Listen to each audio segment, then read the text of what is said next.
महाराष्ट्र के कोल्हापुर की साड़ी, सूट, कुर्ती के थोक विक्रेता सरस्वती साड़ी डिपो के निवेशकों को खूब मुनाफा हुआ है। शेयर बाजार में सरस्वती साड़ी डिपो की जोरदार एंट्री हुई। बीएसई यानी बॉम्बे स्टॉक एक्सचेंज पर इस शेयर की लिस्टिंग 25% प्रीमियम के साथ हुई। यानी जिन निवेशकों ने इस शेयर में पैसा लगाया उनको हर एक शेयर पर 40 रुपए का प्रॉफिट हुआ। यानी एक ही दिन में निवेशकों को 25% का मुनाफा हुआ। अब क्या है सरस्वती साड़ी डिपो के शेयर बाजार में आने का सफर? क्या काम करती है ये कंपनी? आईपीओ यानी इनिशियल पब्लिक ऑफरिंग को कैसे मिला था रिस्पांस? और तो और अब शेयर बाजार में आने के बाद क्या है कंपनी का प्लान? जानेंगे सब कुछ आज की इस रिपोर्ट। नमस्कार, आप देख रहे हैं लोकमत हिंदी और मैं हूं आपके साथ विशाल शर्मा। सबसे पहले सरस्वती साड़ी डिपो के शेयर की कैसी हुई शेयर बाजार में लिस्टिंग, इससे कहानी की शुरुआत करते हैं।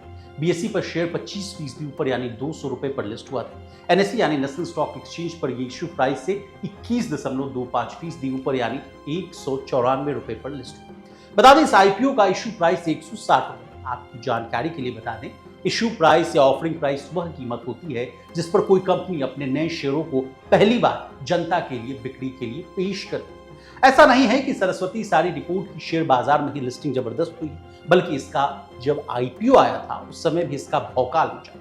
अब आईपीओ को कैसे मिला था जबरदस्त रिस्पांस, इसकी कहानी से भी रूबरू हो जाएगी। सरस्वती साड़ी डिपो का आईपीओ इसी महीने 12 अगस्त को आम निवेशकों के लिए ओपन हुआ और निवेशकों ने इसमें 14 अगस्त तक पैसे लगाए। इस इशू के जरिए कंपनी ने 10 रुपए की फीस वैल्यू वाले 1 करोड़ से अधिक शेयरों के लिए बोलियां मांगी थी।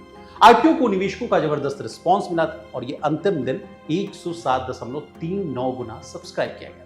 अब जिस कंपनी की इतनी चर्चा हो रही है वो काम क्या करती है ये जानना बहुत जरूरी है। सरस्वती साड़ी डिपो लिमिटेड की स्थापना 1996 में हुई थी, जो विमेंस अपैरल की मैन्युफैक्चरिंग और होलसेल बिक्री करती है। कंपनी का प्राइमरी बिजनेस साड़ियों के होलसेल सेगमेंट में।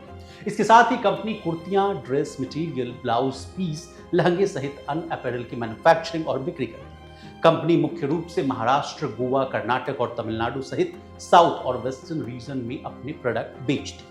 एनडीटीवी प्रॉफिट के अनुसार कंपनी का 90% रेवेन्यू साड़ियों की बिक्री से आता है। बता दें कि शेयर बेचने वाले प्रमोटर ग्रुप के निवेशकों में तेजस दुल्हानी, अमर दुल्हानी और सेवक राम दुल्हानी शामिल हैं। यूनिस्टोन कैपिटल प्राइवेट लिमिटेड इस आईपीओ की बुक रनिंग मैनेजर थी और big share service private limited इसमें रजिस्ट्रार थे। अब जिन निवेशकों ने इस कंपनी में पैसा लगाया है वो ये बात को जानना चाहते थे कि आगे क्या है कंपनी का प्लान। तो बता दें कंपनी का फोकस साड़ी के साथ साथ kurti, dress material, main suit आदि पर, जिसकी बाजार में काफी संभावना है। कंपनी इसी सेगमेंट में एक्सपैंड यानी विस्तार करना चाहती है। इसके अलावा कंपनी ने आईपीओ के जरिए मिले वाले जो पैसे का इस्तेमाल अपनी वर्किंग कैपिटल आवश्यकताओं को पूरा करने के इस्तेमाल करने की योजना बनाई। बाकी बचे पैसों का इस्तेमाल सरस्वती साड़ी डिपो द्वारा सामान्य कॉर्पोरेट उद्देश्यों की पूरा करने के लिए किया जाए। जाते जाते जिसके कारण निवेशकों को तगड़ी कमाई होती है, यानी आईपीओ से वो क्या होता है ये भी जाने।